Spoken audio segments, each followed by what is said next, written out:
بتاتا ہوں کہ کیا کرنے والا ہوں، پتہ لگتا ہے تو لگتا رہے۔ مجھے ہر صورت سالک حیدر کو موت کے گھاٹ اتارنا ہے۔ اس کے لیے مجھے اس کی بیوی کو اغوا کرنا پڑے گا، اور مجھے پکا یقین ہے کہ اپنی بیوی کی خاطر وہ خود چل کر یہاں تک آئے گا۔ اس نے شاطرانہ مسکراہٹ کے ساتھ اپنا پلان بتایا تو وہ سب دنگ رہ گئے۔ کیا؟ یہ تم کیا کہہ رہے ہو؟ اس کی بیوی کہاں ملے گی ہمیں؟ تم کوئی ڈھنگ کا منصوبہ نہیں بنا سکتے تو رہنے دو۔ چودھری وجاہت دانت کچکچاتے ہوئے بولا۔ بابا جان، ایک تو آپ کی بزدلی نہیں جاتی۔ مجھے دیکھیں میں کتنا بہادر ہوں۔ جب اس کام پر عمل کر کے دکھاؤں گا تو آپ سب میری ذہانت پر داد دیں گے۔ وہ دانت نکوستے ہوئے پستی کی نچلی سطح پر تھا۔ خیر چودھری صاحب، بزدل تو ہم سب ہی ہیں، جب یہ مقابلہ کرنے کی بجائے چھپ کر گاؤں سے کوسوں دور بیٹھے ہوئے ہیں۔ اس کے ایک آدمی نے ہمت کر کے دل کی بات بیان کی تو چودھری ہاشم آنکھیں نکال کر کھا جانے والی نظروں سے اسے بری طرح گھورنے لگا۔ بکواس بند، ورنہ اسی آگ میں تجھے بھی جھونک دوں گا۔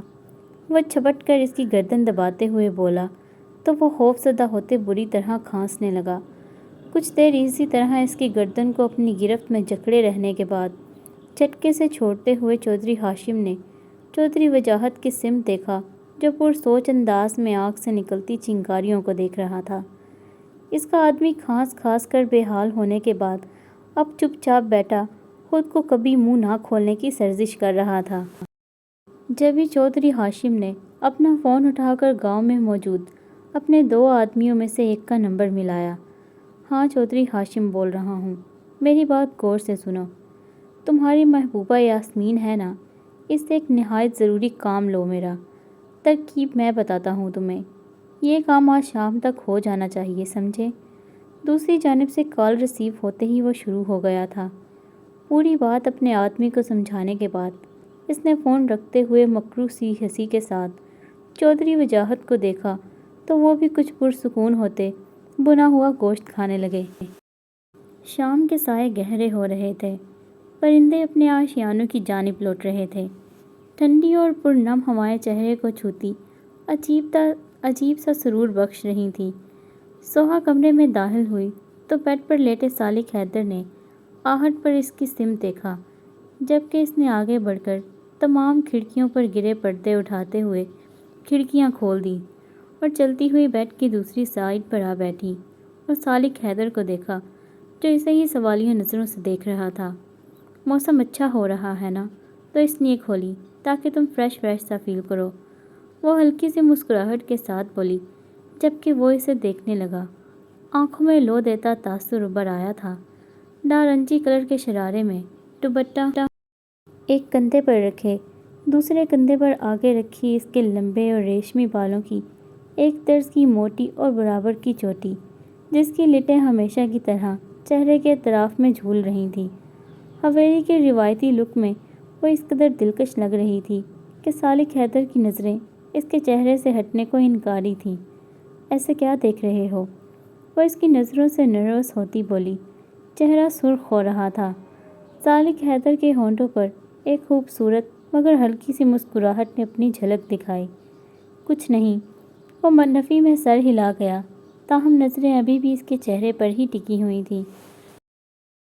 کسی بھی موڑ پر ذرا ٹھہرو، میری حالت سنبھل جائے تو پھر جانا، دل بے تاب تھوڑا سا بہل جائے تو پھر جانا، ابھی تو فرقتوں کے سحر سے نکلا نہیں ہوں میں، تمہارے وصل کا جادو یہ چل جائے تو پھر جانا، برا نہ لگے تو سامنے بیٹھی رہو یوں ہی، تیرا چہرہ بصارت میں جو ڈھل جائے تو پھر جانا، کئی صدیوں رہا ہوں کرب کے اس زرد موسم میں، سنو یہ درد کا موسم بدل جائے تو پھر جانا، جمی ہے دھڑکنیں تو منجمد ہے ساری سانسیں بھی، بدن میں زندگی تھوڑی مچل جائے تو پھر جانا، ابھی مت جاؤ کہ جکڑا ہوا ہے درد نے مجھ کو، یہ میرے درد کا لوہا پگھل جائے تو پھر جانا، میرے دل میں ابھی جینے کی پھر خواہش سی جگی ہے، یہ ننھی سی تمنا پھول پھل جائے تو پھر جانا،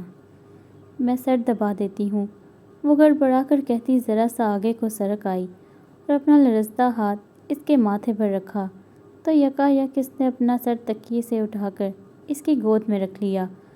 وہ کچھ پل کے لیے ساکت سی رہ گئی، جبکہ سالک حیدر نے آنکھیں بند کر لی تھیں۔ بمشکل خود کو سنبھال کر اس نے اپنے لرزتے ہاتھوں سے اس کا سر دبانا شروع کیا۔ چہرے کی رنگت دم بدم گہری سرخی میں تبدیل ہوتی جا رہی تھی۔ کچھ دیر اس کا سر دباتے رہنے کے بعد اس نے ذرا سا جھک کر اس کی بند آنکھوں کو دیکھا تو احساس ہوا کہ وہ نیند میں چلا گیا ہے۔ اس نے احتیاط سے اس کا سر اپنی گود سے اٹھاتے ہوئے تکیے پر رکھا اور بیڈ سے اتر کر دوسری سائڈ پر آئی۔ اس کے اوپر لحاف ڈالتی، کمرے کی تمام کھڑکیاں اور دروازے بند کرتی نیچے اتر آئی۔ میرے لفظوں سے نکل جائے اثر، کوئی خواہش جو تیرے بات کروں۔ وہ سیڑھیاں سے اترتی برآمدے کی جانب بڑھی ہی تھی کہ ملازمہ نے اسے آواز دی۔ وہ تھمتے ہوئے اس کی جانب متوجہ ہوئی۔ سہا بی بی، آپ کو پچھلے باغ کے دروازے پر ایک عورت بلا رہی ہے جی۔ وہ کہہ رہی ہے کہ مجھے حیدر سائیں کی بیوی سے ہی کوئی ضروری کام ہے۔ نازو ہانپتی ہوئی بولی تو وہ بری طرح سے الجھ گئی۔ مجھ سے؟ اس نے انگلی سے اپنی جانب اشارہ کرتے ہوئے حیرت سے پوچھا۔ کون ہو سکتا تھا؟ وہ تو آس پاس کے لوگوں کے بارے میں کچھ بھی نہیں جانتی تھی سوائے حالاؤں کی فیملی کے۔ جی ہاں، آپ سے، نازو نے دانت نکالتے ہوئے کہا۔ تم ان سے پوچھو کہ کیا کام ہے۔ کچھ سوچتے ہوئے اس نے نازو کو کہا۔ نا جی، میں نے پوچھا تھا لیکن وہ کہہ رہی ہے کہ اسے آپ سے ہی کام ہے۔ 2 منٹ کے لیے آپ اس کی بات سن لیں۔ وہ عورت حجاب میں ہے، چہرہ نہیں دیکھا میں نے۔ نازو نے ہاتھ نچاتے ہوئے تفصیل بتائی۔ ٹھیک ہے، میں دیکھ لیتی ہوں۔ وہ الجھتی ہوئی باغ کی سمت چل دی۔ یہاں تک کا راستہ بھی طے کرنے میں تقریباً 15 منٹ کا وقفہ درکار تھا۔ وہ باغ میں پہنچ کر اس کے پچھلے دروازے کی سمت بڑھی اور دروازہ ذرا سا کھول کر دیکھا تو سامنے ایک عورت حجاب میں کھڑی تھی۔ نازو نے بتایا کہ آپ کو مجھ سے کوئی کام ہے؟ جی فرمائیے۔ اس کا لہجہ ابھی بھی الجھن امیز ہی تھا۔ جب ہی دروازے کے پیچھے کھڑی عورت نے جھٹکے سے پورا دروازہ کھولتے اس کا ہاتھ پکڑ کر باہر کھینچ لیا۔ اس سے پہلے کہ وہ کچھ سمجھتی اور چیختی، اس کی ناک پر رومال رکھ کر اسے بے ہوش کر دیا۔ ساتھ ہی اسے گھسیٹتے ہوئے کچھ فاصلے پر کھڑی گاڑی میں اسے ڈال کر وہ عورت دونوں ہاتھ جھاڑتی دوسری جانب مڑ گئی، جبکہ گاڑی کی فرنٹ سیٹ پر بیٹھے 2 آدمیوں میں سے ایک نے گاڑی بھگانے کے انداز میں سے وہاں سے نکالی تھی۔